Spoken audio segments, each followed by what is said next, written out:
اور موسم کی خبر سے آپ کو آگاہ کرتے چلیں 10 جولائی کے دوران موسلادھار شدید موسلادھار بارش کے باعث مری، گلگیات، مانسیرا، کوہستان، ایبٹ آباد، نوبیر، چترال، ڈیر سوات، شانگلہ، نوشیرہ، سوابی، مردان، اسلام آباد، راولپنڈی، ڈی جی خان، شمال مشرقی پنجاب، کشمیر، گلگت بلوچستان، گلگت بلتستان اور بلوچستان، بارکھان، کوئلی، موسی خیل، ڈیرہ بگی، نصیر آباد، سبی، لورائی، صوب، کلات، خالصتہ، لسبیلیا، اروان، پنجگور، تربت کے مقامی برساتی ندی نالوں میں طغیانی کا خدشہ۔ شدید بارشوں کے باعث خیبر پختونخوا، مری، گلگیات، کشمیر اور گلگت بلتستان میں لینڈ سلائڈنگ کے باعث ٹریفک کی آمد و رفت متاثر ہونے کا خطرہ۔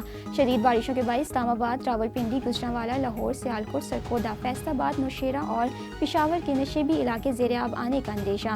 عوام الانسان کو اتحاد کی تدابیر۔ جمعرات کے روز اسلام آباد، پنجاب، خیبر پختونخوا، شمال مشرقی بلوچستان، کشمیر اور گلگت بلتستان میں تیز ہواؤں اور گرج چمک کے ساتھ بارش کی توقع۔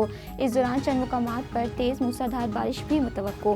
گزشتہ 24 گھنٹے کا موسم: پنجاب، اسلام آباد، خیبر پختونخوا اور کشمیر میں گرج چمک کے ساتھ بارش، جبکہ چند مقامات پر موسلادھار بارش بھی ہوئی۔ گلگت بلتستان میں بعض مقامات پر ہلکی بارش ہوئی۔ آج ریکارڈ کیے گئے زیادہ سے زیادہ درجہ حرارت نوکھنڈی 46، دالبندین 45، دادو 43 اور سبی میں 42 ڈگری سینٹی گریڈ ریکارڈ کیا گیا۔